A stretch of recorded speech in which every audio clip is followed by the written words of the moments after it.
Il y a même des femmes qui doivent avoir honte de dire: «En fait, moi, mon urgence du moment, c'est d'avorter», alors que les gens meurent, que les professionnels de santé sont aux abois, et cetera. Et pourtant, il est aussi important que le besoin d'aller en réanimation quand il le faut.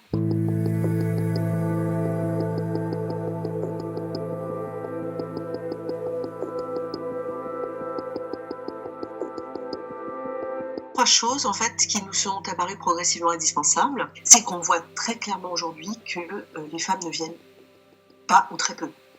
Donc on se dit, elles sont tout aussi enceintes qu'avant, elles n'ont pas plus qu'avant envie de garder cette grossesse, que se passe-t-il? La réponse est probablement, elles ont peur de sortir, elles ont peur pour leur santé, et plus grave, elles sont avec une personne qui les empêche de sortir, ou elles sont mineures, elles sont dans une famille où on ne peut pas parler sereinement de son retard de règles, de son angoisse, et comme on ne va pas à l'école, on ne peut pas dire tiens, je vais m'arrêter au planning familial et je vais demander un conseil.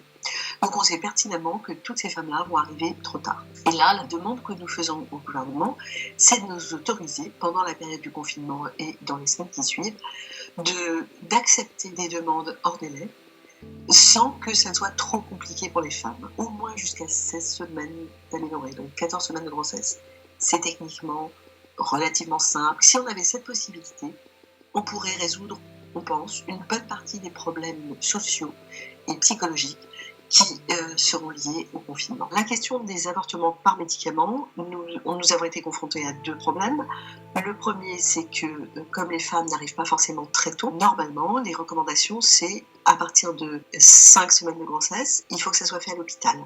Et nous, on sait que ce n'est pas plus dangereux de le faire à la maison et les recommandations OMS vont dans ce sens. Donc on a demandé à ce que ça puisse être fait à la maison jusqu'à 7 semaines de grossesse. Le deuxième problème auquel on a été confronté, ce sont les mineurs. Théoriquement, la loi, les recommandations pour les mineurs, c'est il faut revenir 2 jours après pour qu'on puisse s'assurer que vous êtes vraiment très décidé, et que cette mineure ait la possibilité de discuter plusieurs fois avec des personnels de soins, des conseillères conjugales, des psychologues, etc. Et c'est très bien.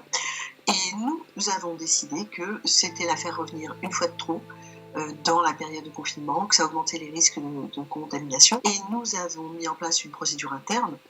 On a écrit, nous, ici à la Maison des Femmes, on va s'abstenir de les faire revenir. Le dernier point, qui est beaucoup plus compliqué, parce que là, il s'agit de changer la loi ou d'adapter la loi. Nous n'avons pas l'impression de demander quelque chose d'extravagant, d'illégal, de honteux.